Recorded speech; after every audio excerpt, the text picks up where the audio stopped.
Testing 1 2 1 2 1 2 1 2. Testing.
All right.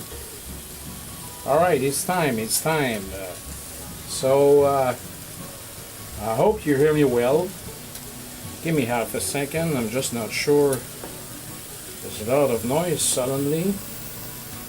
Hi, everyone.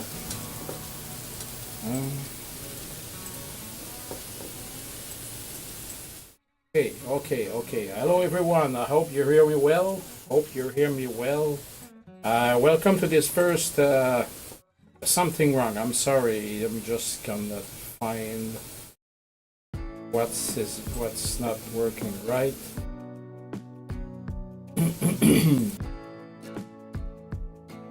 All right. Hello, everyone, and welcome to this first live stream for my little channel. This is April 15, 2026. It's 7 p.m. I'm your host, Jean-Pierre. I'm very happy to be here with you tonight. At this moment, I think there's 4 people watching, so good evening to you.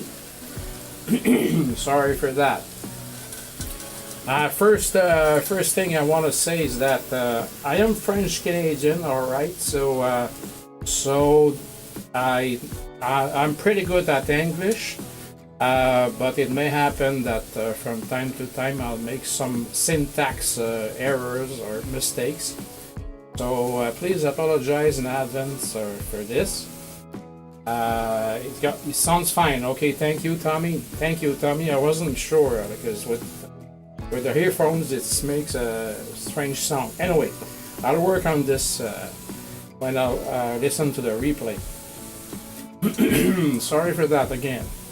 So yeah, this channel is about model trains. It's also about trains in general, meaning that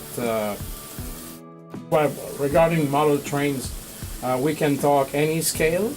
All right, my layout is clearly an N scale layout, but there's no problem in making comments or asking questions on something regarding another scale, HO or O scale, for example.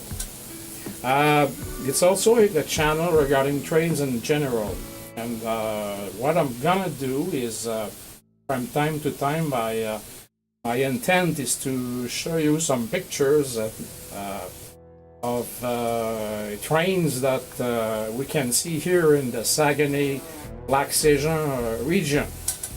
So I live in the Saguenay area, which is approximately 200 kilometers north of Quebec City.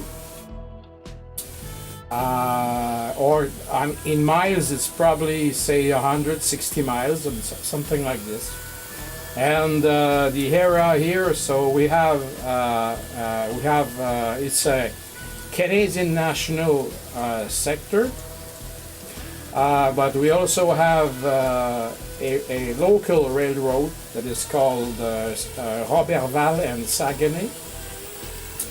And so I will tell you, of course, if you're watching me from outside the province of Quebec or from the United States, I'm gonna show you some pictures from time to time, things that you cannot see. Those are very local equipment and the local railroad jungle, if you want. And it's going to be a pleasure for me to do this because I like rail fanning. All right.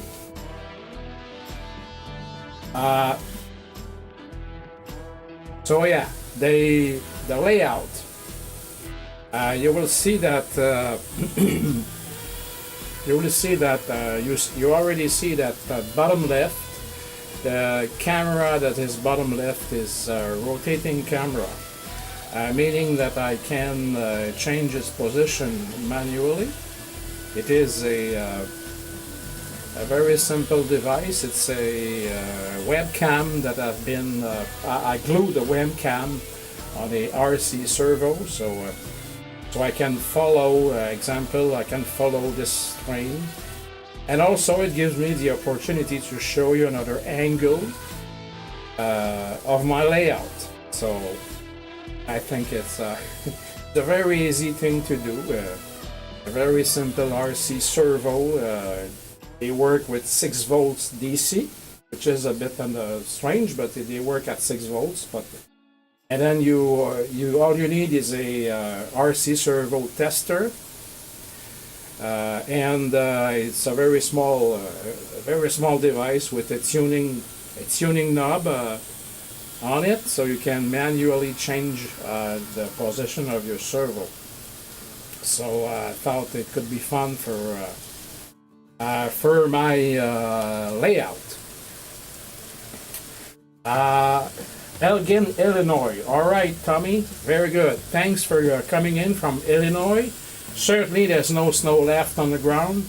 Here we still have snow left on the ground, but it began melting. So maybe in a week we won't have that white stuff on the ground, right? But I'm very happy to talk to Elgin, Illinois. I think, isn't there a big yard in Elgin, Illinois? I'm not sure. Trying to recall my, at one time I was a subscriber at Virtual Railfan. I'm trying to remember, but anyway, welcome Tommy, very happy to read you. And if there's other folks, do not be shy to post any comment or whatever, question or whatever, right? So if we talk about the layout, all right, that's the layout is N scale, of course, because the room could not it was not big enough for HO. But at the same time, I really like the N scale stuff. Now it's pretty detailed, as everybody knows, and so yeah. The layout is an L-shaped layout. It's 8 foot by 6.5 foot, and the height of the layout is 44 inch, so high above the floor, and it's 34 inch wide, both sides. Okay, 34 inch wide. I made a lot of plans with the SCARM software. A lot of people know about the SCARM software, and I made about 200 plans. So that was my, it was fun. I have a lot of fun doing this, and at one point I came to I simply took the Kato Unitrack basic sets, and simply made a list of what I would have if I would order this set and everything, and came to this, and I'm pretty happy. It's there is 2 loops. There's 2 tracks, or if you want, I tried to make the best of both point to point and loop, because it's the best of both worlds is great. And so what I decided to do is I have 2 loops. There's the outer loop and the inner loop. Sorry again. So the outer loop is 15-inch curves, so it can take anything. I could put a steamer on it, it will work. Of course, 15-inch will take anything you want, right? And there's 2 industries on the outer loop. There's a coal mine that you see top right. You see the roof of the Diamond Coal Mine building from Walters, an excellent kit. And there's also a coal power plant, which is at the other end of the layout. And so if I want to make some switching, I will simply pick some of those empties, or I mean, they would be full. We imagine they're full of coal, right? And bring him to the coal power plant. From there, sorry, from there to there, and so on. So yeah, there's two turnouts on the outer loop, and the inner loop got 5 turnouts. Inner loop is 12-inch curves. 12-inch will take any of your typical 6 axles, diesels, or small steamer, 240, or thing. Maybe they could take these curves. And yeah, so I have a truck interchange service that you see bottom left, and there's also a farmer supply with a branch for it. That branch serves also for other small manufacturing plants, and so on. So that's because that sector that is located. You won't see it, but it's right here. It's the small industrial sector. We pretend in this layout that this sector is a small wood furniture manufacturer. So it will give a lot of wood chips to carry on and bring somewhere else. So that is Tommy and all. That's the layout. I began working on this around the end of January this year, and it's not my first one. It's my second N scale layout. In the last 4 years, wasted a lot of time building model trains layouts, but this one was I'm pretty happy. This one I'll keep this one. I will not dismantle it. So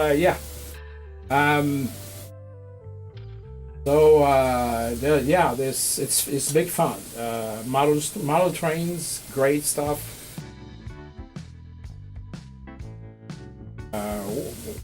Where comes my fascination towards model trains is that trains are still as today, in my opinion, the most effective, efficient, and even ecological way to. Thank you, Tommy. It looks great. Thank you, Tommy. Thank you very much. Yeah, I worked a lot on it, but it's of course, as any model trains layout, it's never totally finished. But there's many things I've made myself on this, like there's small telephone poles. I did it myself, and there are street lights that I made myself. Maybe in another episode I will show you how I built those street lights. Instead of buying street lights from China, I simply buy nano LEDs. Okay, they are very small. The diode is the size of a grain of salt. So small, it's incredible. So you can have a pack of 50 nano LEDs for say $15 US. So it's very cheap, but it's very fragile. So the two wires that are connected to the LED it's very fragile. So you need to be very careful. But you could make a batch of street lights for almost nothing. So all you need is something to keep it in the air. It could be in wood. I used some very small copper tubing and yeah, it works. You know, it's you try stuff. If it doesn't work, well, there's no problem because your LED cost maybe 10 cents, so there's really no problem in wasting a 10 cents LED, right? So that's it. Sorry, I'm at the end of a cold. I'm sorry for that. I'm always, coughing, but it's just because, there's a sort of cold around here, and it's a bit annoying. So I think my English not too bad. In the end, I'm not too bad, I suppose. Right. You can see the snow in the window there. Tommy, if you're there, you can see the snow in the window. So you see, I was not lying. The white is no snow. So yeah. So I hope you still hear me right. The problem with these headphones, it is true. I hear all the stuff. I hear the background music, and I hear myself. But it's a bit. You're okay. All right, Mike. Thank you, Mike. Thank you, Mustache Mike. Very happy to read you, Mike, from Vermont. I'm very happy. And Mike, as you can see, okay, I'll turn it. See, bottom left, you see there's still snow here. I was not lying. You see it in the window. This is snow, so yeah, big and melting. But we're probably good for another 5 to 10 days before we don't have any white stuff on the ground. All right, but yeah, that's it. Okay. Where were we? Then I take something. I'm sorry. West Coast IPA. All right. So that's it. That's the layout. What I'd like to do, I thought about that, and I thought could be fun to audio is perfect, my friend. Yeah. WTH, all the snow's gone here. Yeah, sure, because you're close to Montreal. So I mean, there's no winter there. There's no winter anymore. Now I'm pretty happy for you. It's coming here, and with the birds are just arrived here. It's just that we're kind of 1 to 2 weeks late than usual. So that's the only thing that I found a bit annoying, but. It's all right, it's all right. Yeah, great. If you want, I thought about trying something. We'll try it. Okay, I don't know if it's gonna work fine, but I thought it could be fun. Okay, if I would show you. Give me half a second. All right, I think it's gonna be fun. We'll stop this. All right, we'll stop it. Stop it. Break. All right. Take control of the Canadian Pacific.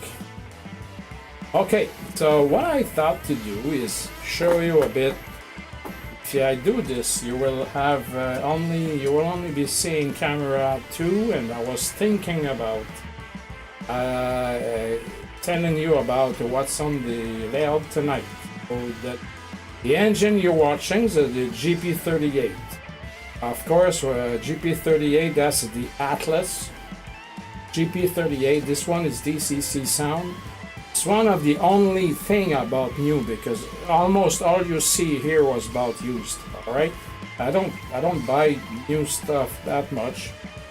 But this is a fine little engine. I really wanted one, so I thought I'm gonna buy one. I'm happy with it. Atlas is a good company. I don't have no problem with it. All right. Then you have a set of 3 48-foot well cars. Those are micro trains. Micro trains, well car. They have Eve model shipping containers on them. Like those cars, they're very much detailed. Yeah, so pleasure for me. I could be a bit closer. I could be. The problem is that if I bring the camera too close, it's gonna be blurry. But now it's all right. It's okay.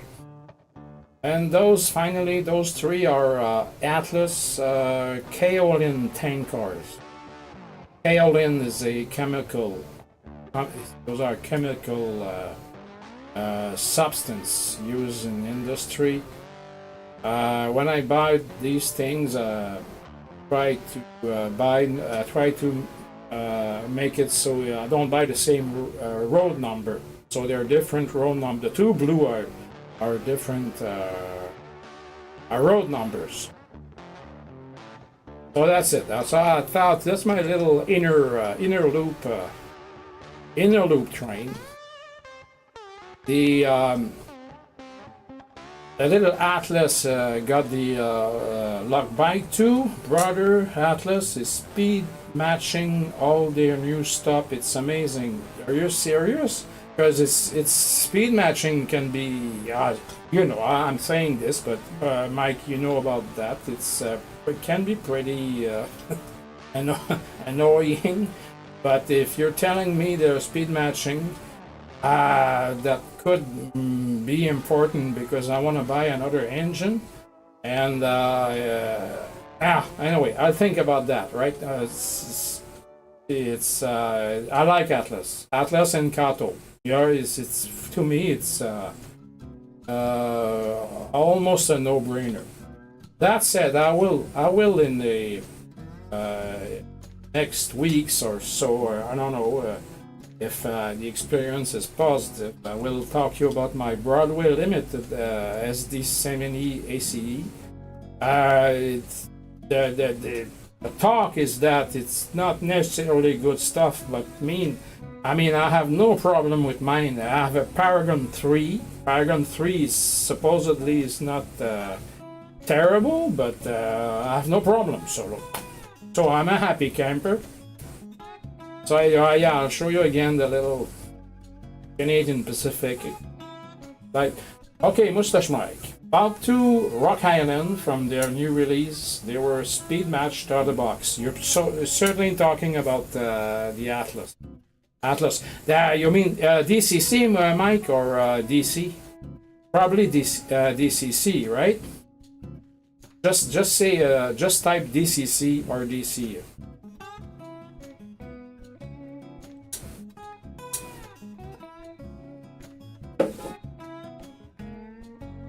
The beer's too good. Okay, all right. We're back here. Right. So I will show you the other train I made tonight. I'll be running this for pretty DCC. Okay, thank you, Mike. DCC, great stuff.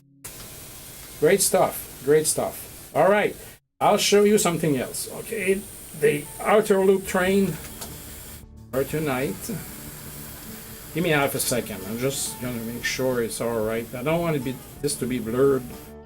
Important for my viewers. So Kato SD70 ACE. No surprise there. CSX. I bought it used. Like I said, a lot of stuff here I used. I don't. Buying new is rare, but I do so from time to time.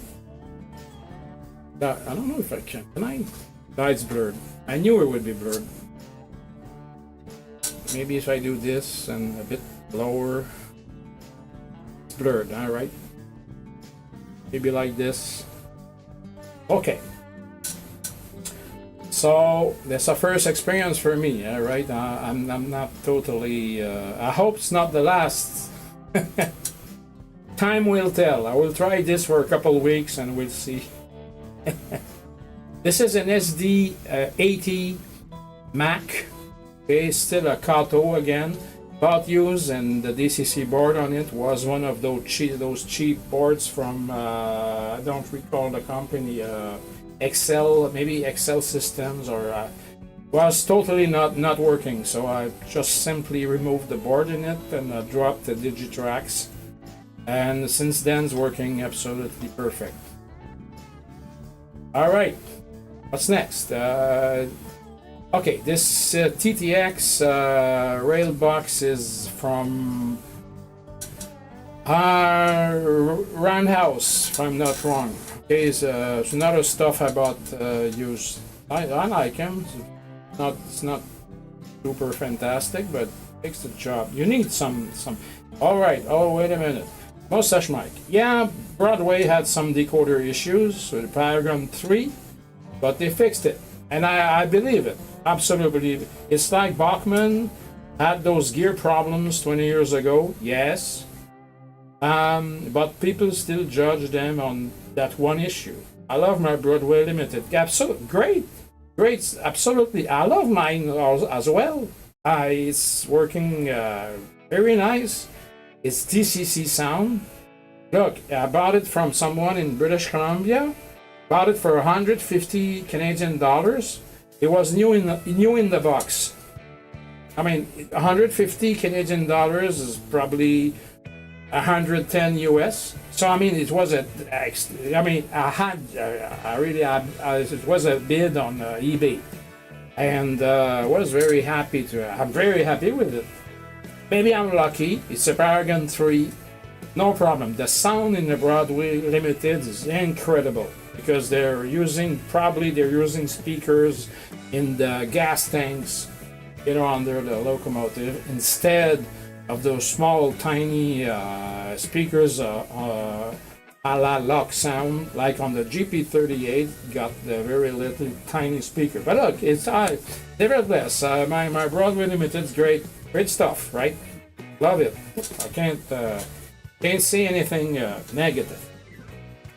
Okay, thanks again, Mike. This is the double auto rack. The exact name is that they use for that Hattern labels these cars is Automax carriers. Didn't know about that, but it's a set of two Autorack cars that use the same. They have a common wheel set in the middle. So, but they're nice. They're nice, and I really had to have a couple of BNSF. We have BNSF. I wanted the CSX, but my shop didn't have them, so I took the swoosh BNSF because I like that look. Nevertheless, this is in the. Okay, I'll show you the two of them. Yeah, okay, right. Mustache Mike. Two Otter Valley Railroad trash gondolas. Sorry, I went just a little bit too far. So this one is for AIM. They're very nice, I think. It's very exclusive. I think they're the only one who do this. And I like them very much. Don't want to make any publicity for them. I'm not paid from anybody. But honestly, this is original. Trash gondolas is great fun. And this one is another one of those. And the secure version. They're nice. Another roundhouse. I don't know if it's 50 foot. It's not 60 foot. No, it's probably 40 or 50 foot boxcar. Those four are Kato aluminum auto racks. Again, bought in British Columbia for pretty good, $80 Canadian. If you make your research a bit, you will find some fine stuff for good prices.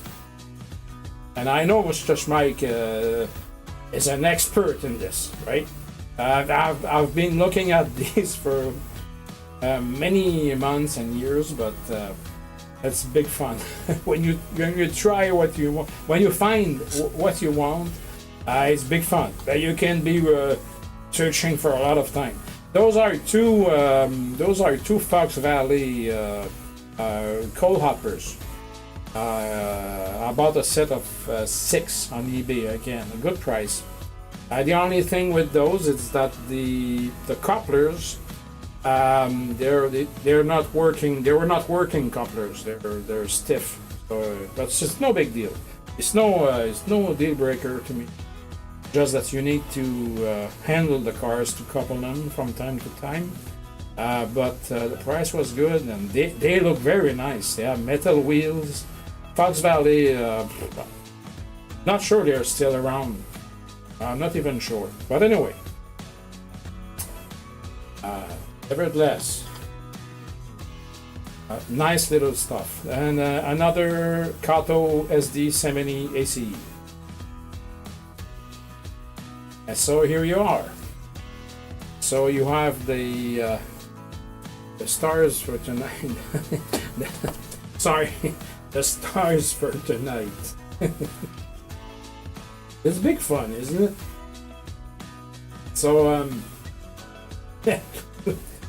So if you're looking top, you see, if you're looking top left, you see my camera turning. So, all right, Mr. Schmeich, are those auto racks long than others?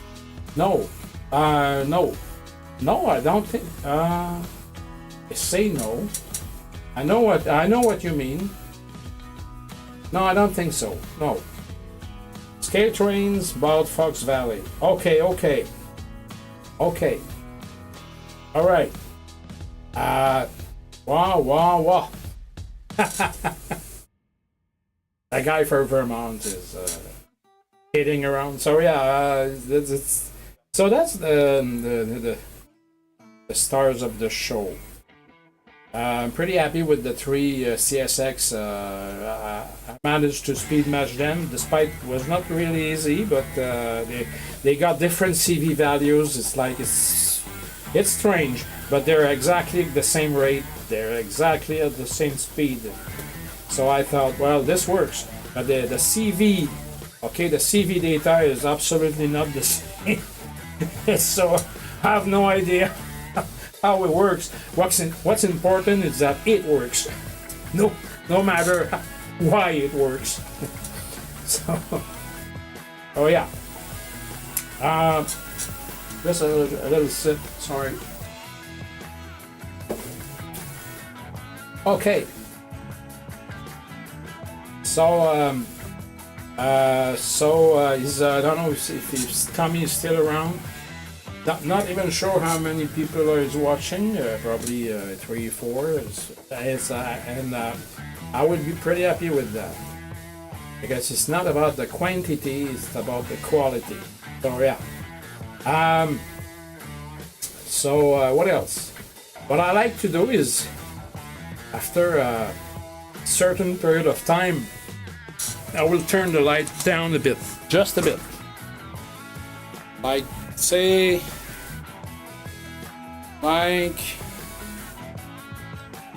maybe like this. Yeah. That's something I like to do. Okay, Tommy, yeah, you're there. All right, great. All right, Tommy.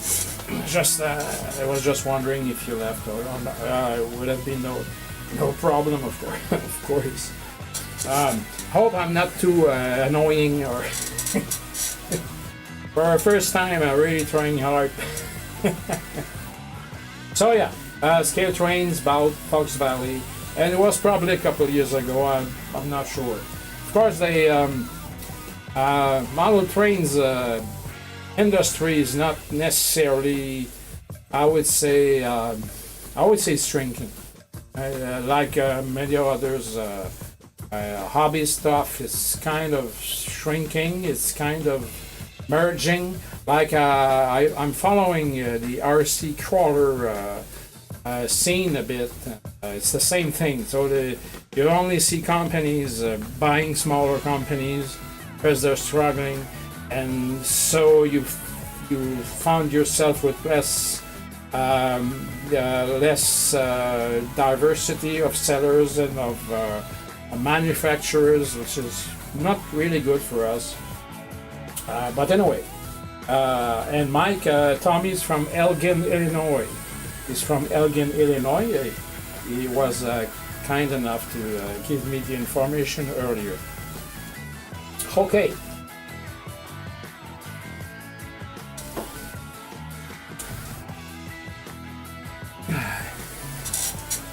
So that's the fun of speed matching, and then you take your two locomotive and it's not working, and you're doing. So yeah, I know. I worked a lot to make those three CS, but they're exactly at the same place. And I found out that all you need really CV5, which is 100% speed, is not that important in my opinion. What's important is CV2, which is the start, and CV6, which is mid power. As you can see, I don't run my train fast, so there's no use, really, no use to be that accurate with CV5, which is 100% throttle, because I never go 100% throttle. So you're doing great, Jean-Pierre. You run your stream. How you see? Yeah, okay. How you see fit. Okay, all right. You're learning, Tommy. Great. If you have any question, Tommy, be really ask your questions. I'm not necessarily an expert, but yeah. So I was talking about where were we? The speed matching. So yeah, you have three values: CV2, CV6, and CV5. CV2 is the start speed, if you want. CV6 is the speed at half throttle, and CV5 if you speed at full throttle. I never go full throttle because I would be going too fast, because I'm running trains. Do I say prototypical? Maybe the term is, I'm not running fast. So in real life, they don't go fast. They go 30 miles an hour. They go, so they don't go fast. So CV2, which is start speed, and CV6, which is middle throttle speed, are the most important to match. CV5 top speeds, not to me. It was not important that much.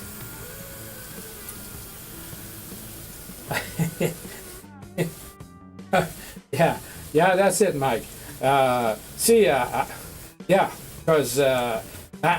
and I'm not obsessed with prototypical. Okay, but anybody who watch what I do will say, well, it's clearly modern era. That is absolutely clear, because I have nothing, no rolling stock or no engine that looks, let's say, before year 2000, or we'll say around. Okay, around. So yes, I'm not obsessed with being prototypical, but it has a challenge, and I'm trying to make scenes that we could have seen between year 2000 and today. So that's what I'm trying to do. And what I got, I have a couple vehicles that are they look a bit 1950s, but it's no big deal. But Mike will be totally, I'm sure he will be sharing my opinion. What's important is you like what you do. So if you're having a modern locomotive, you like that little, I don't know, Santa Fe car, put it way on the track, there's no problem. Nobody will go to prison, to jail, okay? So nobody will go to jail. So you do what you want, that's what's important. And I think most of the railroad modelers think that way. What's important is that you're having fun. The rest is no importance at all. All right, Mushtak Mike.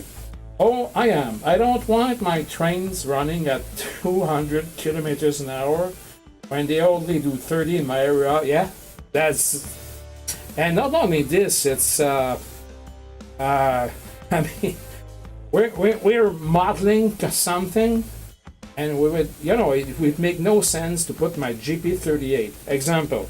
My let's talk about my CSX consist. Okay, I'm at 18% power throttle. 18%. So what's the point in real life? It would be that like this. It would be that sort of speed, because there's 1, 2, 3, 4, 5, 6, 7, 8, 9, 10, 11, 12, 30. There's a 13. There are 13 cars behind, and there's 6 auto racks. That's a lot of weight, right? So there's no point in going fast. They don't go fast. They go too fast. They can derail and they lose their job. So we don't want that to happen here. I don't want to lose my job. Your railroad, your rules. Absolutely, Tommy. Your railroad, your rules. I hope you. I don't know if you have a train layout or not, but please, if you can, and no problem in buying used stuff. You don't need to run DCC. It's not, absolutely not. You don't need to run DCC, because DCC is a bit more expensive. But look, you're starting. You're DC. Go DC. Go DC. It's all fine. I did it. I started DC. I'm DCC since 4 months, so really no problem in going DC. DC, there's a lot of used stuff. DC, they run great. I would stay Kato, Atlas, Athearn. That's what I would do. No matter N scale or HO.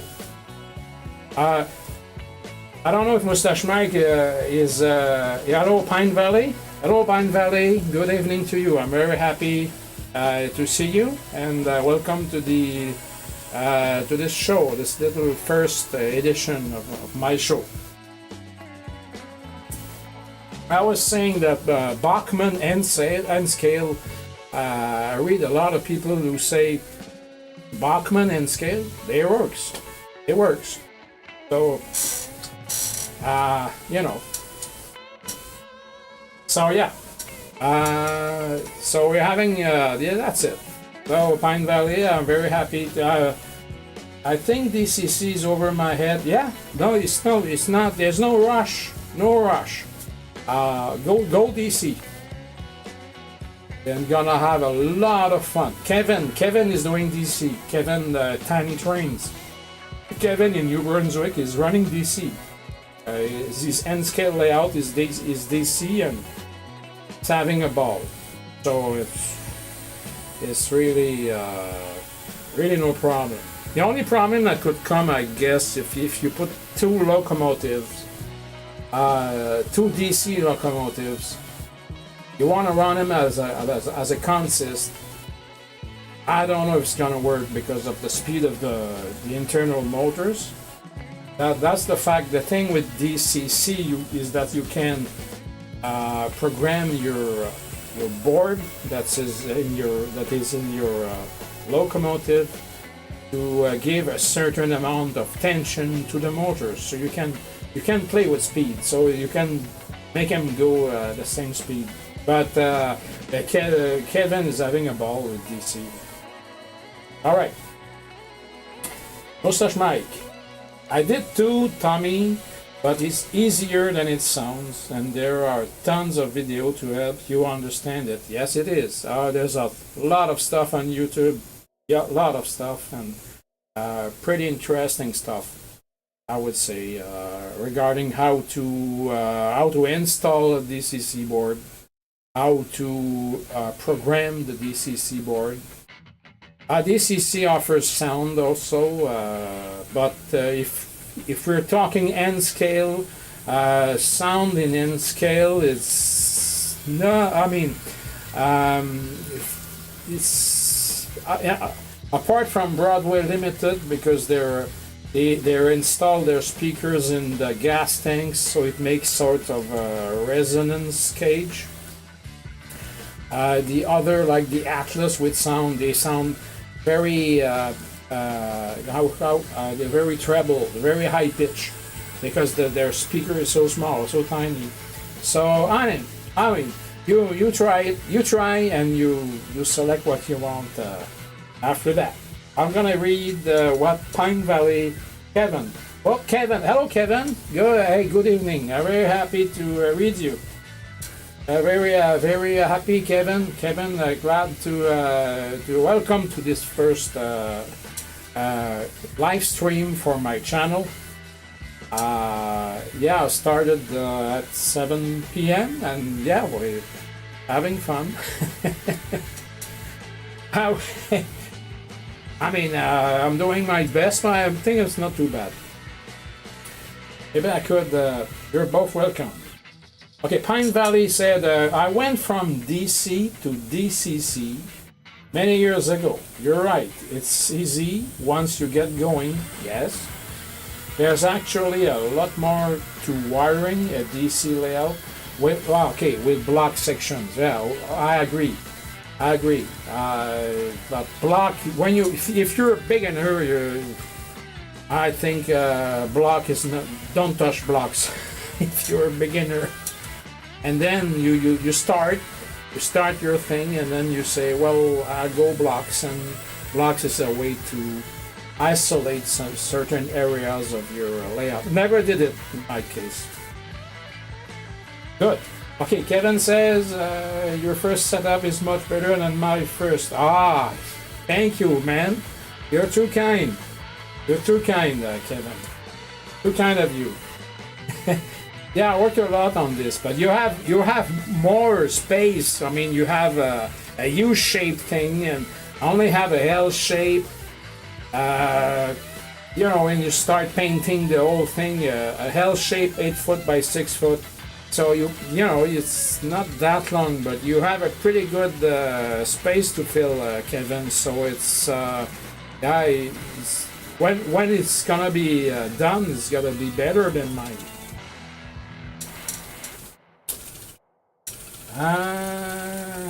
Mustache Mike, don't get nervous.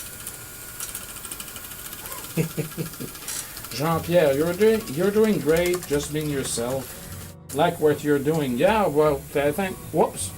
We had a problem here. Whoa, sorry for that. We have a problem. Give me half a second. You see? It finally happened. So we had a little derailment here, and as usual, there's those tiny roundhouse cars giving me a little bit problem over this turnout, but it's no big deal. Okay, won't be long. Okay, I'll just work on this. I'll be back. Huh.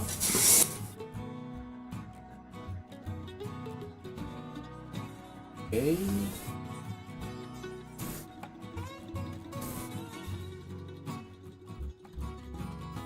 Okay.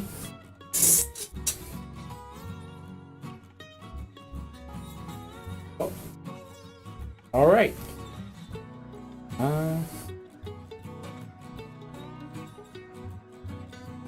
Better off if I, yeah. Oh, it's gonna be complicated. Okay, give me half a second. I have something to settle here.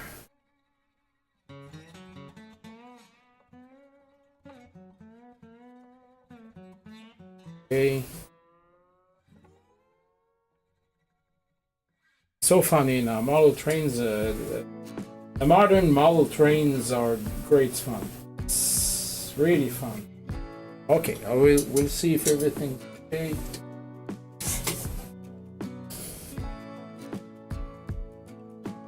Okay.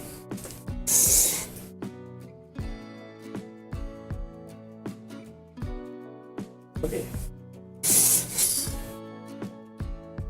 All right. Okay. the size isn't always an advantage. You can get great angles on small layouts. Yeah, that's true. That's true, but yeah. But you're in the right direction, my friend. You have a nice place. Gonna be a great ad when everything will be done. That's gonna be a great and scale plate, right? Derailment, yes, because you Kevin, because a strange thing. It happens just after you went in to the channel. So, no, I mean, I'm not. It can certainly happen to me as well. Now, I'm only using Kato Unitracks, and in all honesty, I have no merit because this stuff is so good. I had a previous N-scale layout with Pico tracks. They're fantastic, they're nice, they need work. Like, I mean, if you're not retired, you can't. I mean, you don't have enough time to work on this, but they're very nice. My opinion. Is my opinion. I will be starting tomorrow. Definitely, I would go Kato Unitracks because you're saving a lot of time and hassle. But you know, I have plenty of Pico tracks for sale. I can't sell them. All right, Fresno. Hello, Fresno. Hello, Jason. Oh, I'm happy. I'm very happy to talk to Mr. California. I'm very happy. I hope you're well, Jason. We just had our first derailment, and we managed the whole situation, and we didn't have to call the environment, so everything's fine. Everything is fine. Thank you, Pine Valley Railway. Great looking layout. Why, thank you. Pine Valley, I did watch your YouTube channel, and I mean, yeah, it's maybe great looking, but you're having a truly an empire at your home. It's fantastic to watch your place. Just great. Show Kevin the Skynet cam. Oh, you want me to show this? All right, but I think he knows about that. But anyway. This is like the RoboCam or Skynet Cam, whatever you want to name it.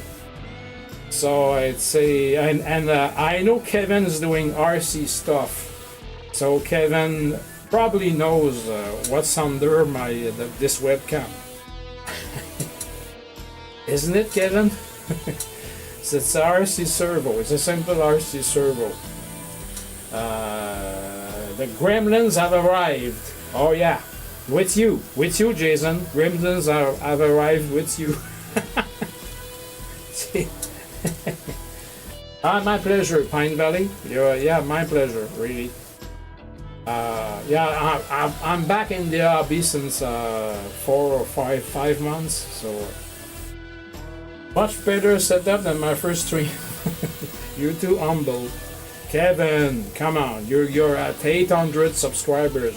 So you're only is it 10,532 away from Dave Scott. So look, and I am probably at the current rate. I was hearing Jim E the other day saying you have 70 subscribers and 155 videos and all, and I was thinking it's the same thing for me. I mean. At the current rate, I'll be able to reach Dave Scott's numbers. I made a calculation the other night. It's gonna take 532 years, but I don't care. I don't care. It's no problem. You know, I'm like Jason. I like life, and I like having fun. And you know, I don't have a lizard, but you know, it's so what? You know. So that's what's important. Hope you're having fun.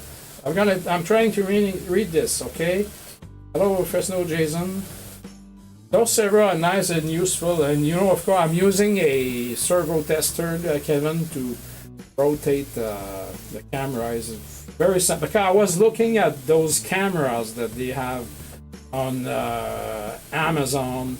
They have rotating cameras and all, and so I was thinking, well, that could be great at the back of my layout. But they asked ridiculous prices for this, and so I thought, no, I won't go that way. It's just too pricey, and then I went back to my workbench, and I had an old RC servo lying around on the workbench, and I said, well, why don't I use this? Or I will pan a camera with this, and it's working great. Whatever, a derailment somewhere? Sorry, give me a hug. Oh. Again. Again. Again. Ah, you little bad boy.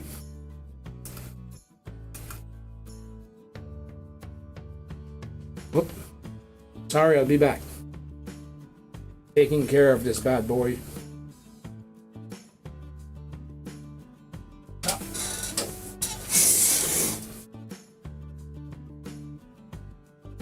Okay.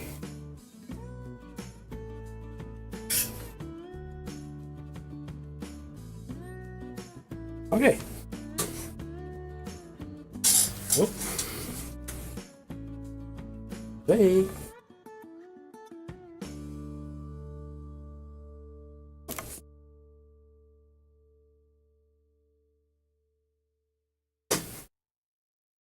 All right, we got it.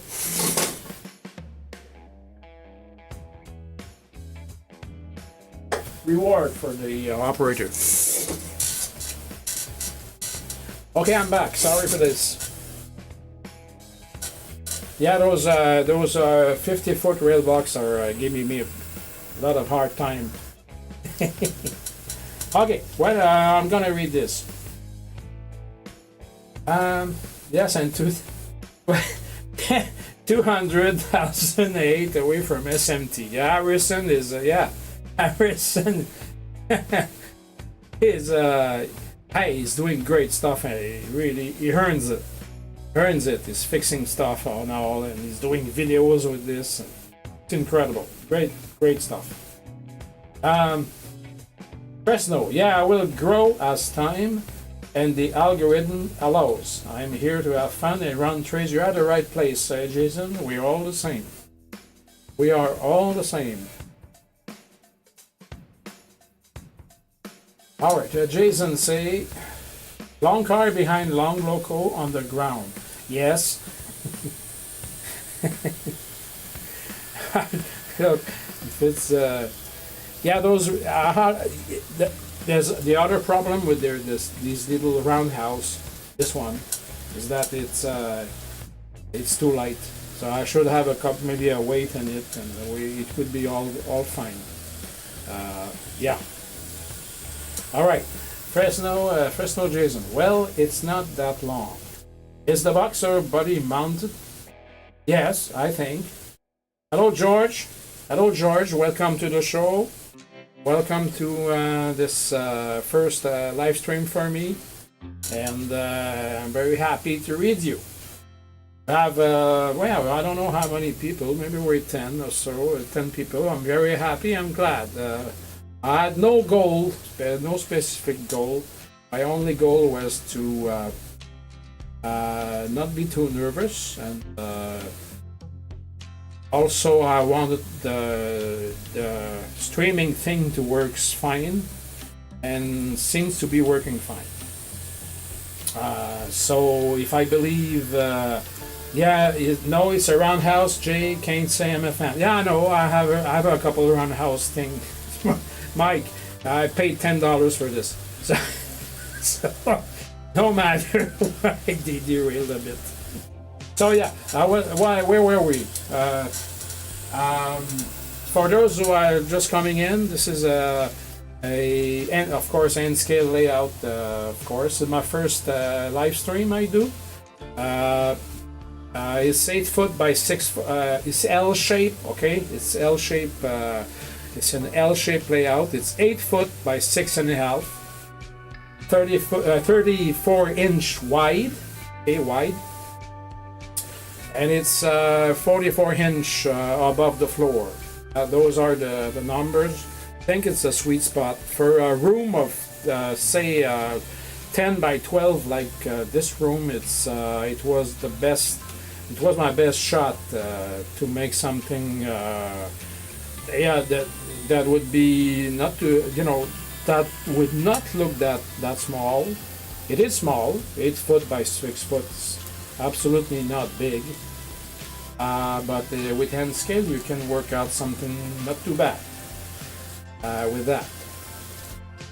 Right, the camera you see panning bottom left is simply a webcam glued on the RC servo that I control remotely.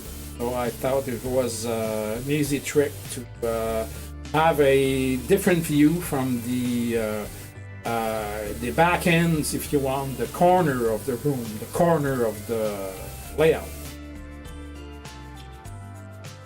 All right, I'm gonna read Jason.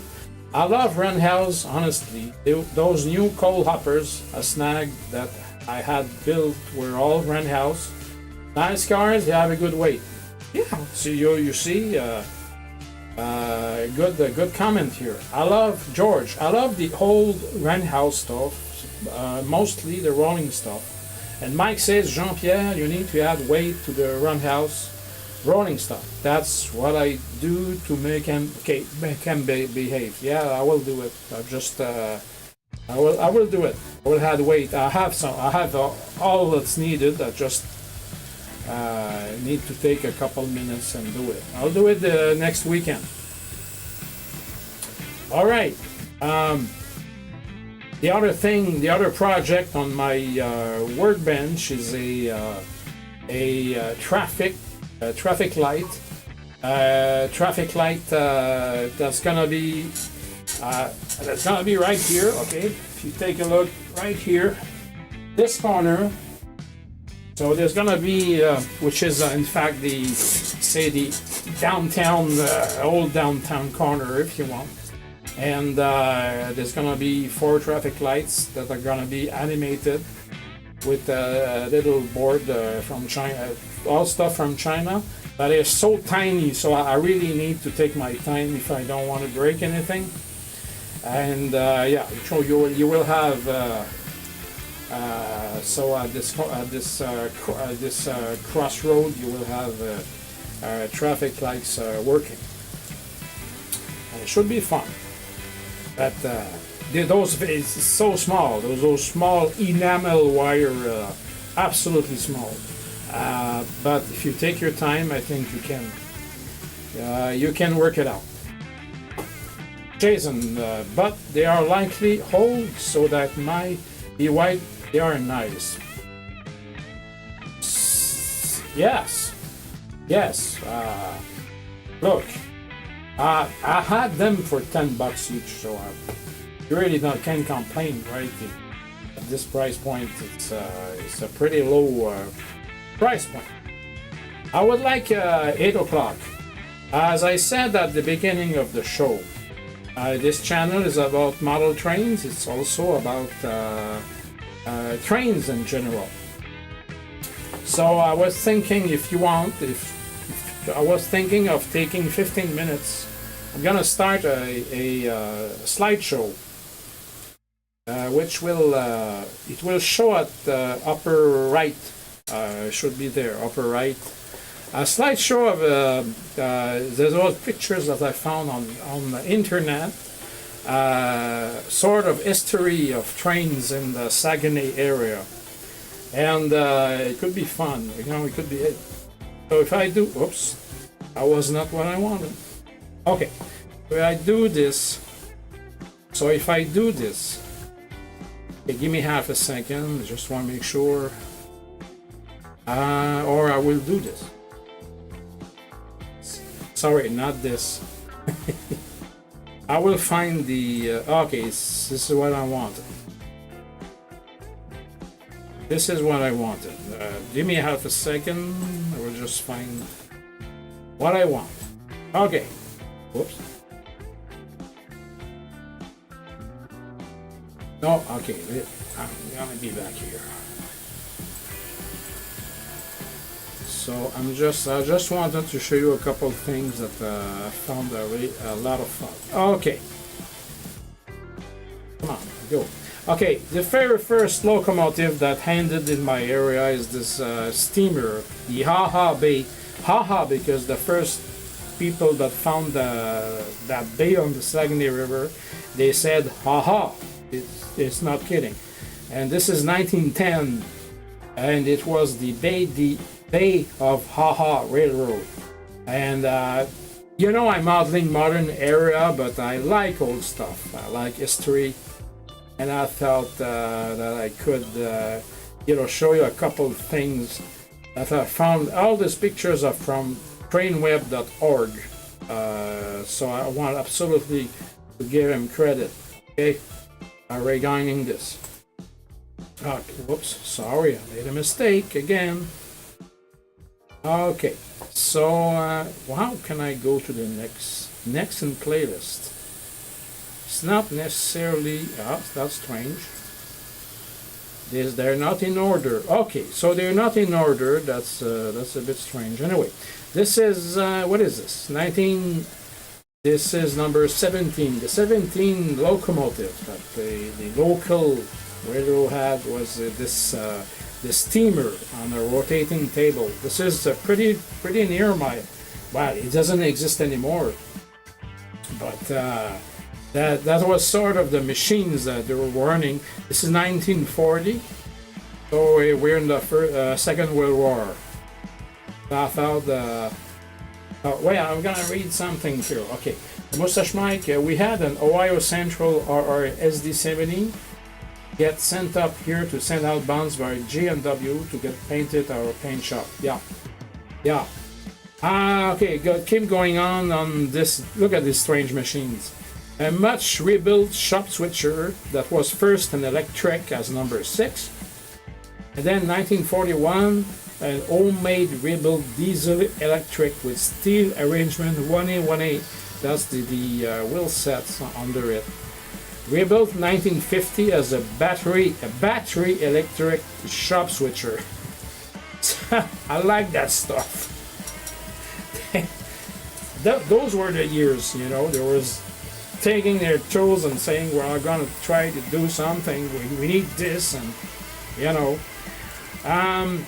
the first Robert Saguenay diesel Whitcomb 50 tonner.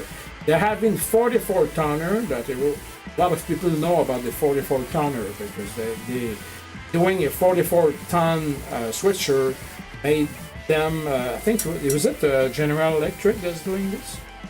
I'm not sure. But there was an exemption of taxes of something. This is a 50-ton switcher that and the was used mainly at the Rio Tinto aluminum smelter. It's about 10 minutes drive from my home. Of course, it's not there anymore, right? Looks like a 44 tonner, exactly. It was a 50 tonner, but they look exactly like a 44 tonner. That's cool. Thank you, Mike. That's I think it's an RS3, is it? I think it's an RS3. So this is 1972. The paint scheme was yellow and red. Roberval Saguenay, like I said, it's the local railroad. Mostly at these years, there's only a 70-mile trackage. It's not long, it's very short. Cool, an RS3, absolutely, Mike. There was used by paper mill industries, but also by the aluminum smelters. So they had a lot of traffic to make, right? So I think it's the same. I'm not sure it's the same. RS2, number 20. That is still preserved somewhere in a museum, but I can't recall where. CRIH, I don't know exactly where it is. I did not. I did not see this one. Okay, because I'm 58. I did not see this. This is a switcher. It's a Montreal Locomotive Works Alco. It's same as Alco, 1943. Those nice machines. Aluminium Company of Canada. See, nice machines. I mean, really. RS3, yes. What else? Okay, there's maybe 19 pictures left. This is an RS3 again, April 1955, red and yellow, from Montreal Locomotive Works. Yeah, the older guy will love these pictures. For some, it will remind them memories. Until now, I never saw what I showed you until now. All right, this is it looks a lot like a Trainmaster, but I'm not sure it's a Trainmaster. Just not sure. Mustache Mike say, sorry, George. RS are very hard to put a number 2. They all look the same. Absolutely right. RS3, RS, they look the same. Yeah, but they look nice. I think they look nice. All right, Mustache Mike say they may have bought that RS from the Lamoille Valley Railroad. That's about they started selling off their local. Yeah, absolutely possible. RS-18, this one with low nose, on the rail in 1965. I probably saw this one, or these, not necessarily number 25, but these. I saw those because I was born in 68, so probably I saw this because Robert Valsagny used to, they ran their stuff for many years, okay? Say 20 to 30 years. So I probably saw this, or maybe not this one, but a similar one. But I don't remember because I was too young. At that time, still they were red and yellow. Okay, this is the same engine, but with the 70s paint scheme. If I saw these, it's certainly what was with this paint scheme, yellow with gray line and the green RS on them. Yeah, that was fun. Those was fun years. Those are fun. Oh boy, this is special. They say at the bottom, they say RS, the Robert Valsagny locomotive number 5. One of the first train loads of wood pulp from Chicoutimi west to La Brosse for furtherance to Port-Alfred. Now that thing was electric. So, and you see a sort of electricity picker on the top, and there are wires all over the place, but you don't see any systems to keep the wires in the air. So, I mean, this was probably very dangerous. I like this stuff. So, yeah. And those sort of things, I think those sort of little engines all across North America in those years. Okay, this is a took in 1980. There's an RS something, RS3. They say RS3, yeah.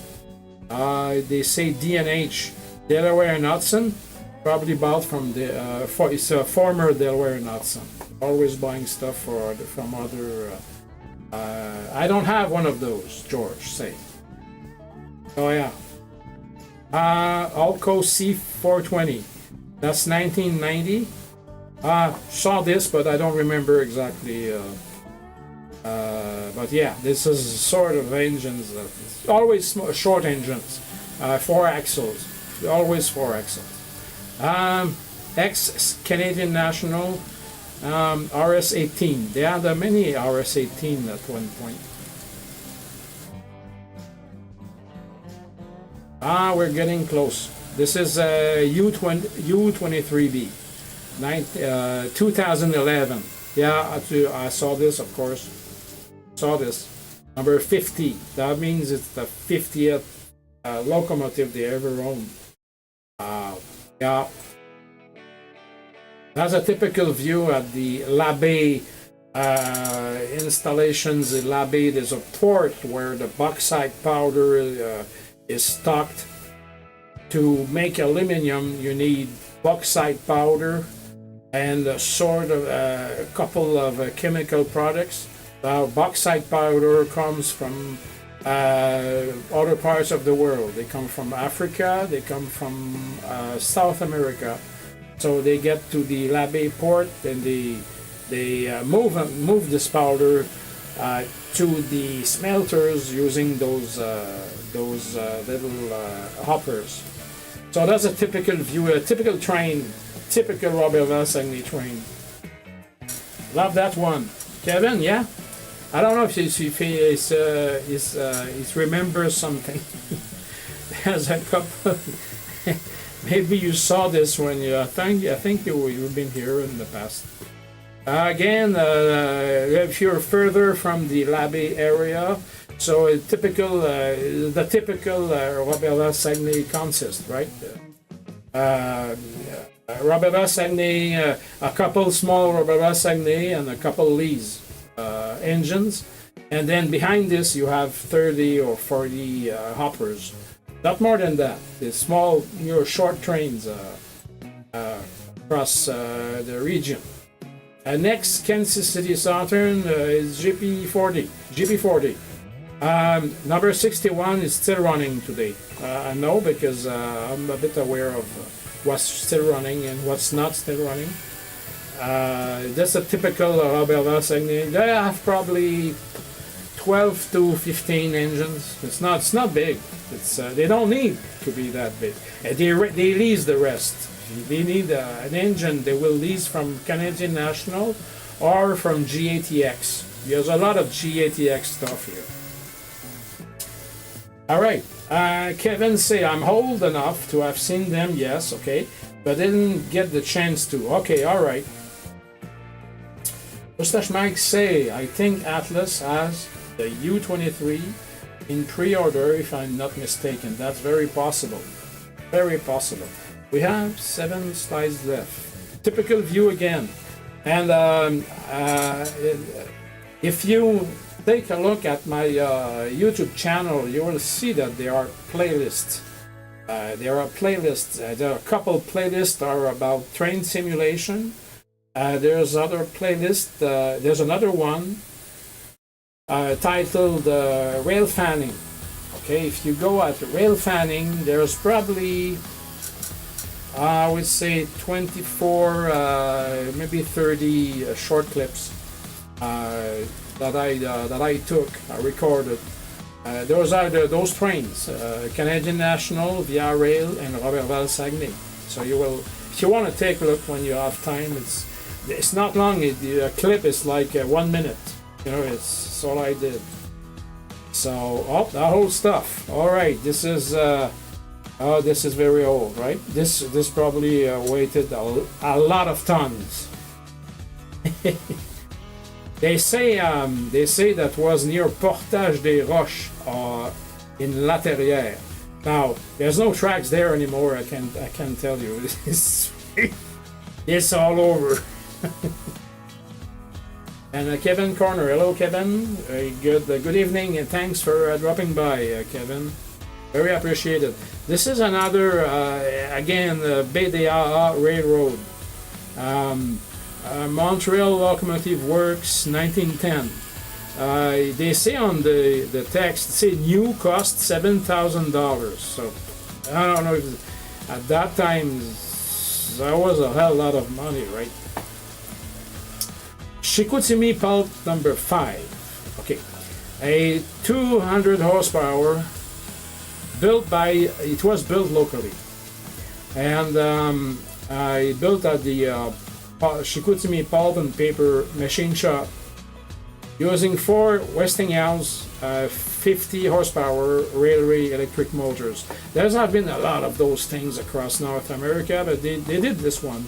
So they had 200 horsepower electric. So that was probably very dangerous to ride on this, but those were the years, right? Just everything. Yeah, hello. Oh, Jim E. Hello, Jim. Very nice to see you, Jim. You missed just a bit of the show. If you want, Jim, you can take a look back at it. You know everything about that, right? Just a couple more slides. This is Robert Versagny, engine number 8. They say body built locally, and probably. Again, at 200 horsepower, 4 electrical motors in this. Pulling a single passenger coach. That was big fun. Interesting, those locomotives with small wheels here. The middle wheels are a bit smaller than I think we usually see. This is 1919. Again, sort of the same thing. This exact machine, this exact locomotive, I think Lionel did one of very similar to this, whole scale, of course, not a lot of years ago. As a starter set, you could have this this locomotive, or it was pretty pretty similar to this. That's the last one. Okay, this is a 042. 042 again. It's something that was built locally, but you see, it's it was like I say. Those were sort of pioneers of doing things by themselves, and we have to give them credit. Those years was not easy. Yeah. So we got back to the main scene. All right, we're back here. So again, very happy to talk to you all, and it was fun to show you those pictures. My intent was hello Dave. Good evening, Dave. Nice to see you. Gotta tend the dogs again. Those dogs. Anyways, Mike, I'm gonna get off at 9 p.m. or around 9, maybe a bit earlier, because I still work tomorrow morning. I wake up at 5:30 a.m. so I won't be able to stay up for a very long time, right? So that's about it. Pretty happy. Seems to be working great. It doesn't seem to. I was watching on TV and eating pizza. That's great stuff. Some are here eating pizza, and some are working. So I'm working, and Dave is eating pizza. That's normal. Dave is the one with 55,000 subscribers. So me and Kevin are struggling. No, I'm kidding. It's fun stuff. Really fun stuff. A fun gang, a fun group of people. And if this gives the motivation to someone to go and try to build their own little, of course here is his N scale, but could be HO scale, could be O scale as well. Well, that's good. That's great. That's the idea behind this. Okay, all right. Good evening, Tinsley Field. And Tinsley Field, I'm trying to remember. No, it's not you in Netherlands. It's HH Express. I think it says here. Thank you, Raven Train. Good evening, Raven Train. Thank you for your kind comments. Yeah, having fun with this, and a lot of work, I have to say. Since end of January, all the weekends were invested in this. A lot of work, finding used building kits, and I would say that 90% of what you see was about use. Okay, there's not much new stuff here. It's almost new stuff. I used stuff, but it was great fun, right? And yeah, so so I think everything went rather smoothly tonight. Can't really call it work though. Anyways, yeah, and yeah, I was certainly I will be back next Wednesday for sure. I want to try this for a couple of weeks at least, and maybe keep going on for I don't know how many weeks. We'll see. We'll see.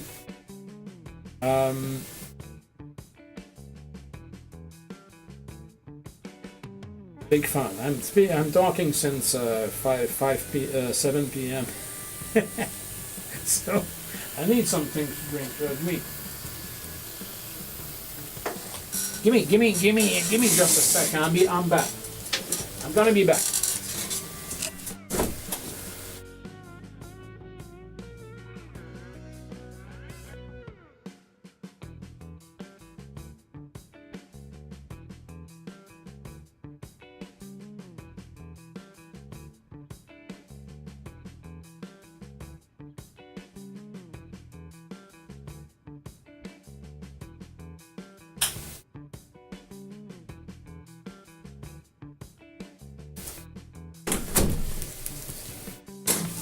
All right. Whoop.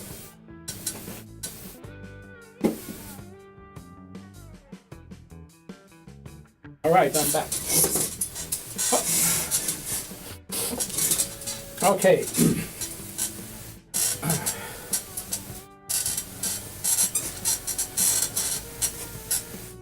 Okay. Sorry again. I needed to some water, some beverage. So, so that's it. Talking about, like I was talking a bit about the local railroad, the Roberval Saguenay Railroad now is entirely owned by Rio Tinto. Rio Tinto is a multinational company doing all things metal. So they're doing copper, iron ore, and now they're doing aluminum. Doing aluminum here. So the railroad is owned by solely by Rio Tinto, and it's used for the needs of their 4 aluminum smelters plant in our area. So that's it. Just a little quick note. Until now, my English is not too bad. I would say it's understandable. I think I'm not doing too bad. I'm pretty happy about this experience. I'll certainly we'll do this again next Wednesday. The towers, Jason. The towers. Look, on eBay. On eBay, you put is it power lines or pylon? Maybe pylon or tower, N-scale tower or N-scale power line. You will find them. They're not that cheap. That's the only thing. They're not that cheap. Okay, they're but they're nice. I like them. It come in 3 sections. They come in 3 sections that you need to glue together. But they don't have oscillators. That's the other thing that doesn't. I was thinking of adding something, but it's for now. I have too many things to do. But I was thinking of adding a sort of isolator or something. I would not add wires because it would become quickly a mess. But my English is great. But thank you, Jim. You're too kind. Thank you, Jim. Very, very, very kind of you. Doing a great job. Thank you, George. Yeah, well, we'll be back. New project 3D print. Yes, Jason, you can 3D print. Oh, absolutely. Yeah, if you have reason 3D print, there's all files. You can find them on the web. And so these were like how much were they? Maybe 12. Was it 12 Canadian dollars each or 15? That it wasn't that cheap. But they nice. They nice. So I don't have a 3D printer. So I said, well, let's go. Let's go for it. I painted some because they are in a higher position, of course. So you all understand the idea. Red, white. If there's ever an airplane coming here, they're gonna see it. Give me half a second. I'm gonna do something.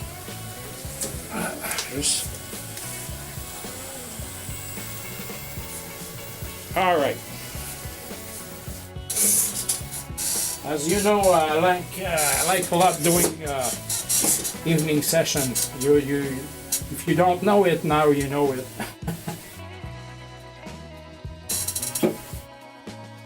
And I will put my camera at the right spot. Okay, that's it. The dog are tended and the lily is watered. Well, that's great work. I'm glad you're back, Mike. What else? What else could I say about the layout? I've said enough. It's rewarding. It's fun. It's probably my last model. Well, I say that, but I'm 58. Will I go again and build another one? Probably not. So I said, well, this one is gonna be my best shot. Okay, and I'm happy.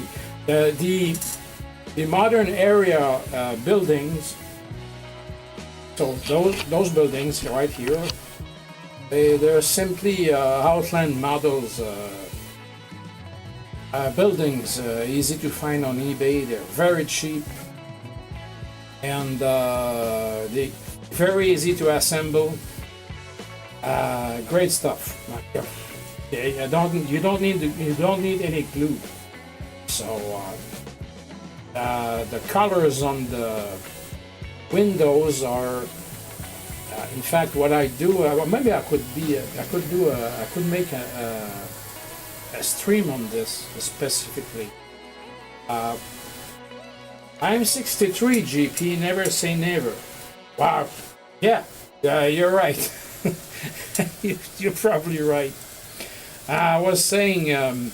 The colors in the buildings are I buy very simple to do. You buy sheets of plastic, transparent, clear plastic, colored. So it's easy to find again on Amazon or eBay. And so I put a parchment paper under the colored transparent sheet.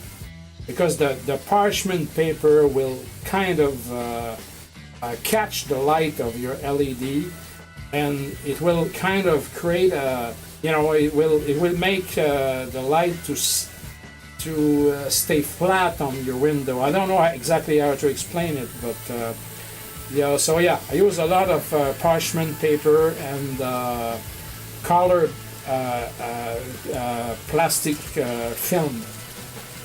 Red, blue, green, even yellow. Well, there will be somewhere. Okay, give me half a second. Again. Of course, it's the same. Those roundhouse, right? Not my.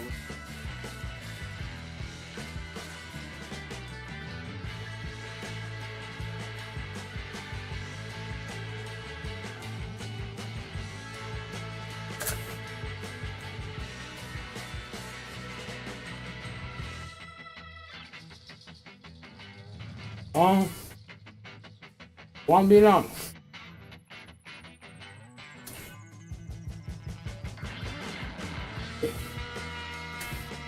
Oh, you need to deep proper.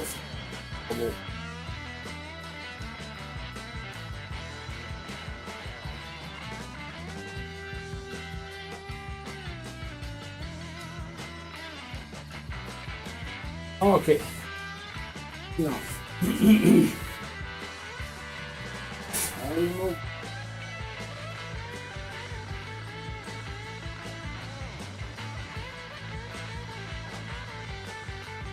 know, it's failed, I know.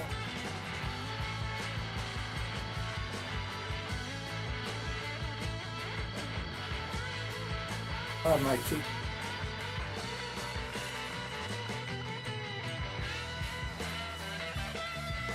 Oh.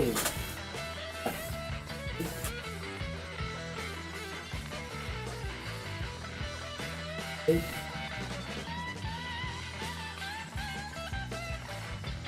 Hey.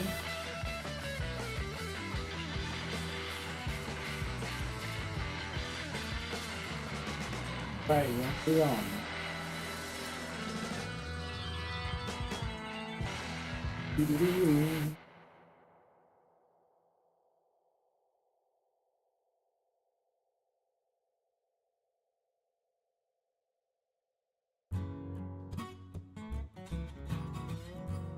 Huh?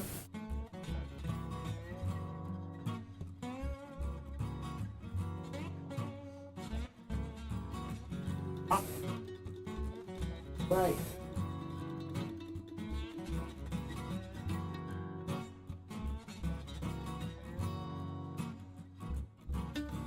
Boom, thanks for the gremlins.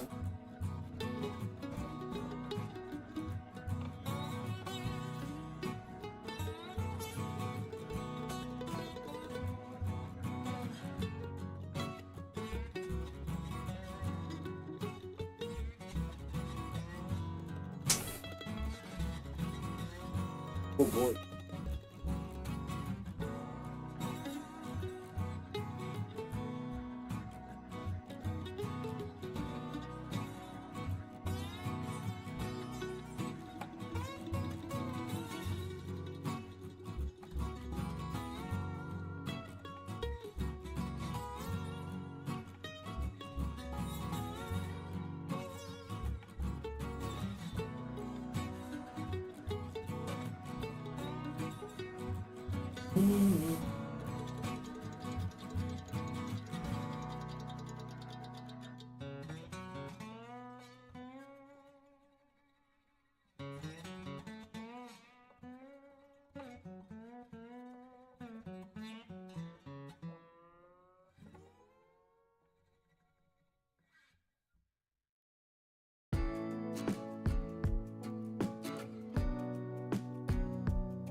Oh. I'll be on. What on? AC.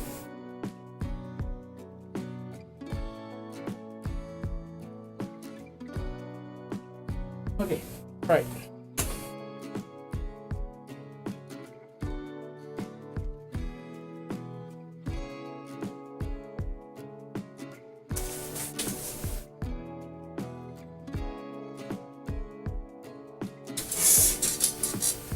A bit strange. It's like your speed matching stuff, but from time to time it's like it derailed. All right. Whoa. Okay, stop this. Wait, yeah, where? Okay.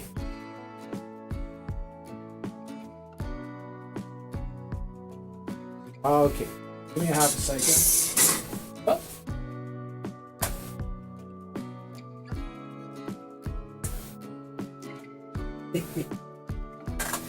Oh, you had it. Okay. Oh, no problem. I fix that. All right. So, yeah, well, a little problem here, but it's all okay. All right.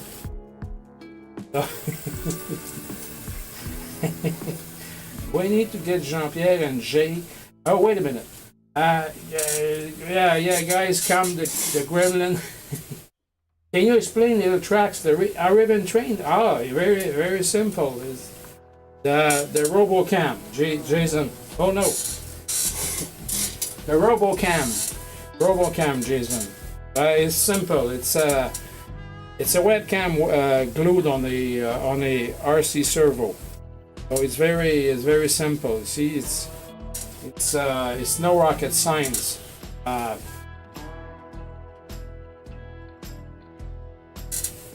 But I can turn the camera. You can see. Costs nothing. RC servo are absolutely cheap. They work with 6 volts DC. That's the only thing a bit strange, but so all you need is a RC servo and the RCs for radio controlled cars, you know, and you need what we call a RC servo tester. It's a very small device that allows you to change the position of the servo as you want it to be. So you can turn it, see, and it's a lot of fun. Okay, I was looking at those cameras available on Amazon that could turn and all, and it was costing a lot of money. So I thought no, there was a RC servo lying on my workbench, and I thought, well, why don't I use this? Stuff I already got. It costs nothing, by the way. It costs an RC servo is like $25, and so yeah, thank you. That's very cool. But thanks very much. You want to? Anybody can have its own RoboCam. You know? So if it's my small contribution to Model Train live stream, but that's great. Because, like I say, what's important is to have fun, learn things, because you're gonna learn a little bit about those RC servo, and it's easy to do. Costs nothing. The controller costs $10 on Amazon, and the RC servo is $20 maybe. So it's pretty cheap. And I simply glued the webcam on the top of the RC servo using double-sided tape, like alien tape. It works. Could have been with zip ties, could have been with anything else. You know, your imagination is your best friend. So that's it. That's the thing about the camera. It's no rocket science. It's just stuff lying around, and you know why not? I said, well, why spend $300 on the pivoting camera when you can do it for $25, right? So I thought, yeah. GP is the godfather of the Skynet RoboCam. The Skynet RoboCam. Whoa! That's... Well, look, I've never thought this would bring this sort of nickname. That's big fun, you know? That's big fun. Kevin could use this. Kevin, certainly, I know Kevin is does RC stuff as well, and I'm dead sure he could absolutely use a couple of a Skynet. How do you say that? Skynet RoboCam. Your imagination can get you in trouble as well. Absolutely right. Or maybe it's just me. No, it's not just you. You're absolutely right.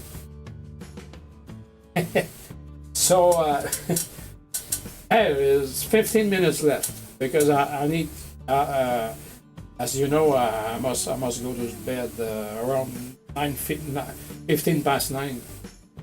I'm not retired like James Emerson. I still I'm driving buses.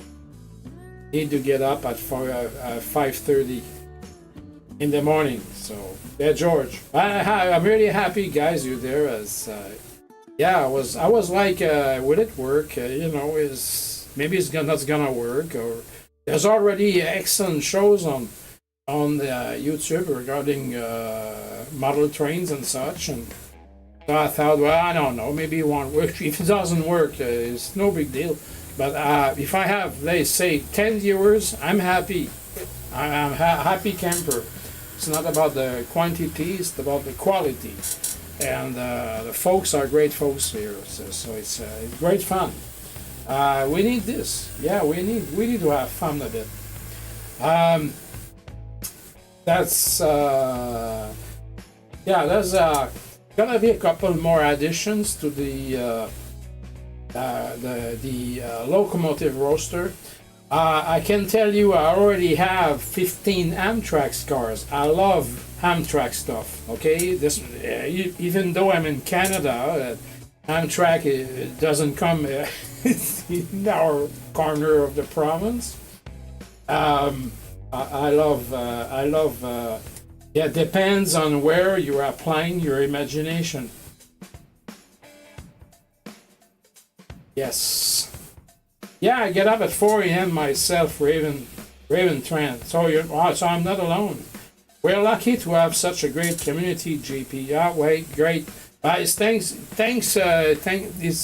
to you guys.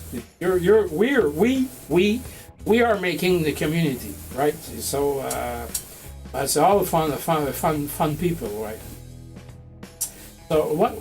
Yeah, I was talking about. Yeah, I have 15 Amtrak cars. I love Amtrak cars. I have had the chance to buy some used stuff from Toronto, Ontario.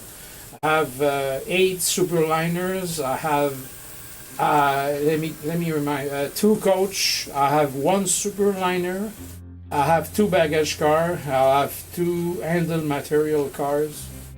I have 2 P42, but they need work. The locos they need work. So the DCC side of them was just totally crap. So I'm working on this. So my goal is to run Amtrak trains by early May. Let's say early May. I should be able to fix the locos. I have, but yeah, I can't wait.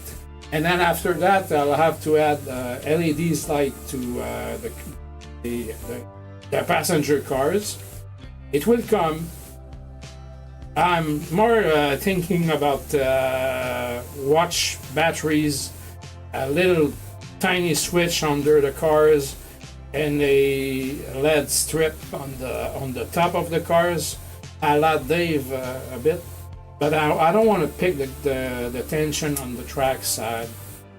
It's flickering. I don't know. I don't want this. Maybe I'm not a bit. Maybe I'm a bit lazy on cleaning the tracks or something. Anyways, early in the month of May, I'm gonna have a big, a great Amtrak train. I can't wait because those cars are absolutely great. I love them. All right, we're lucky to have. Yeah, the community is ever growing, very awesome. Yes, Jason, absolutely. I hear Amtrak come through every night around 11 p.m. Amtrak, you mean a train nearby? Probably you mean a train nearby, a real train.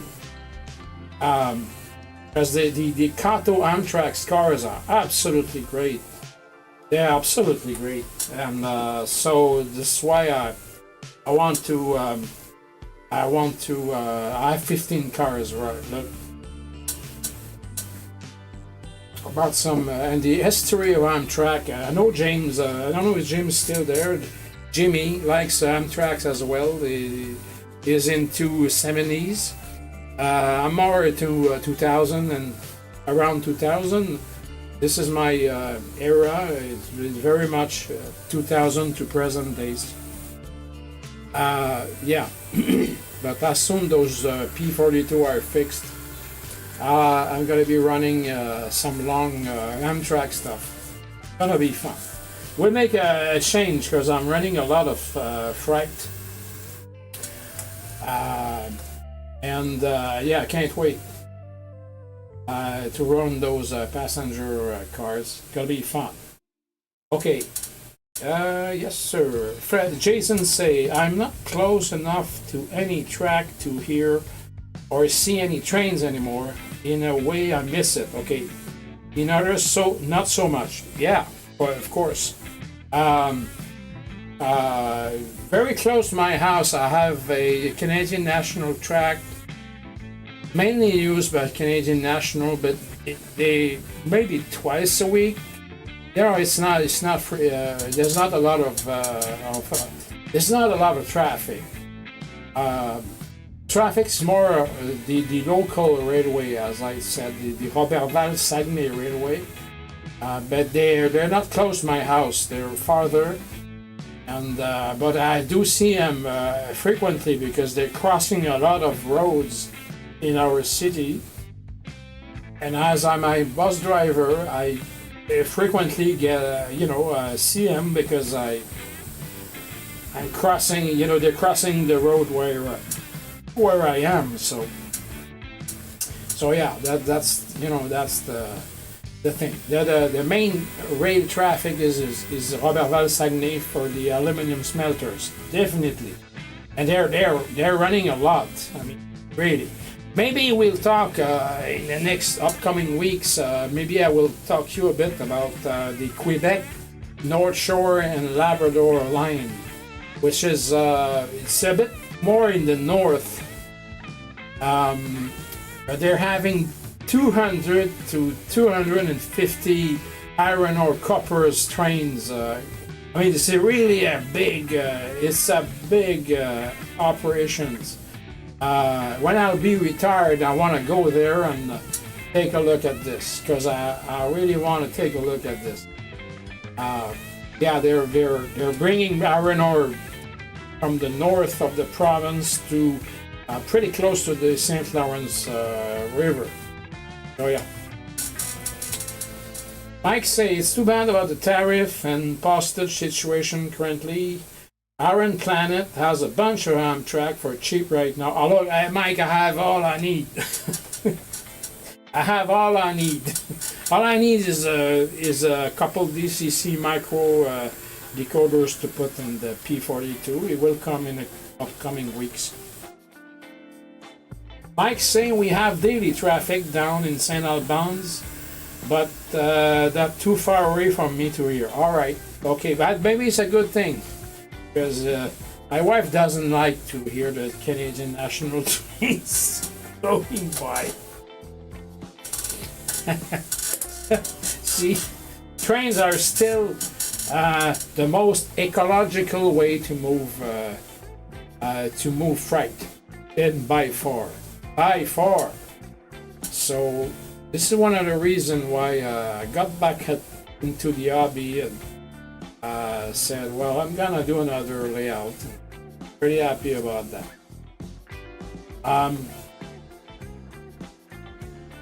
Oh, George say, I like the small Canadian railroads. There's a couple. There's like I said, Roberval, Saguenay, Quebec, North Shore, and Labrador.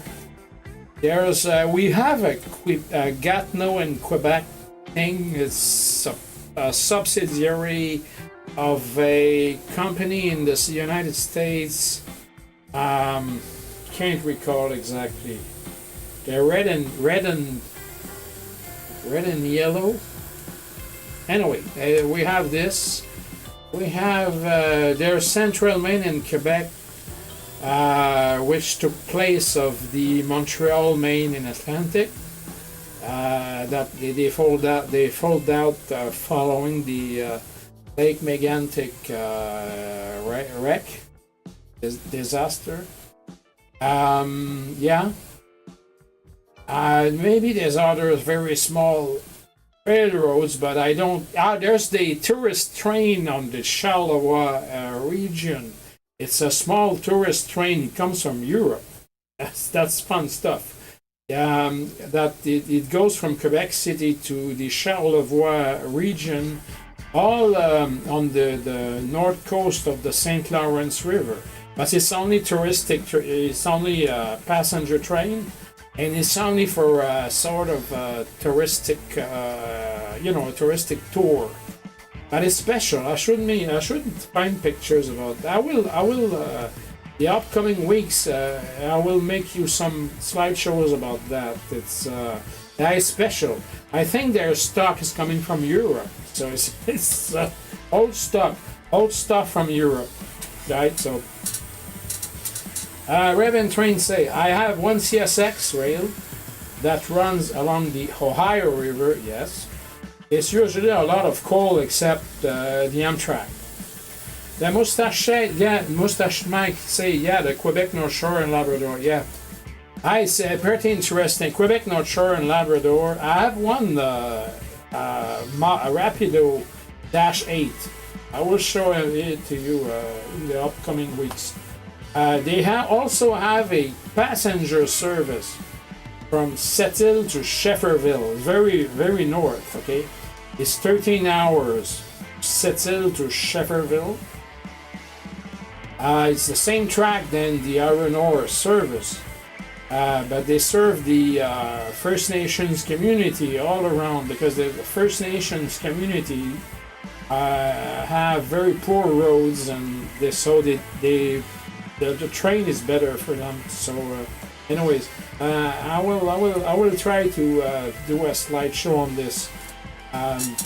It's something, but the iron ore operations on the Quebec North Shore, it's a huge thing. It's really having 6-7 SD70s with 300 hoppers.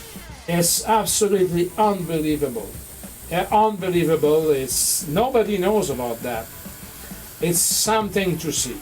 There's really it's something to see. And I can't wait. When I be retired, I'll go there. I want to see this for real. Those are big machines, and they work a lot. I mean, 300 hoppers loaded with iron ore. Those machines work a lot. All right, what I see. All right, George say Hudson's Bay, Great Slave Lake, New Brunswick Southern, Hudson's Bay. I don't know. I'm sorry for that. Great Slave Lake is Western Canada, I think. I'm not sure.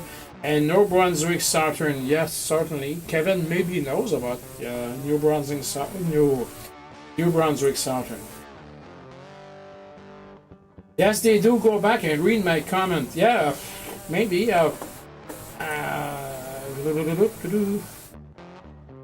Anyways, Mike, let me tell you, Quebec North Shore it's something. It's really something. It's really, and the guys who work there, the train engineers that work there, they're making like $150,000 a year. So it tells you about. It's because it is very remote. Okay, it's pretty far away from the big, the big cities, and they don't have the choice but to give big wage. And I mean, but you're far away. You're far. It's not for everybody, I would say. All right, it's 9 p.m. Folks. I'm very happy about that first experience. I'm looking forward to see you next week. It was a lot of fun. I will be back, and I'll talk to you if it's not too boring for you.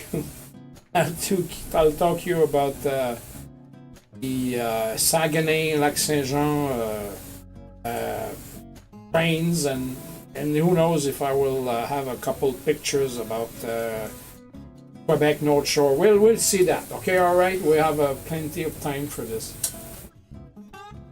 Thank you very much, everybody. Yeah, thank you, Jason, for your kind comments. If you're not too late on Saturday nights, I'll be there. But there's a 4 hours difference. So anyway, I'll try to be there. Thank you, Dave. Thank you, Dave. Thank you very much. Hope you enjoyed it. Thank you, guys. You're very kind. You're very kind. Very kind of you guys. Thank you much. We'll see you next Wednesday or before, because I'm going to be watching Dave and Kevin and Jason. Thank you, Mike. Thank you, guys. Have a great night and sleep well. I'm the late night guy. Yeah, I know, Jason. Not your fault. It's not your fault. Oh, you moved to the east. Move East Coast. No, I'm kidding. I'm kidding. They don't accept lizards on the East Coast. Yeah, you can't bring any lizards on the East Coast. Bye, all. I'm stopping it. Good night.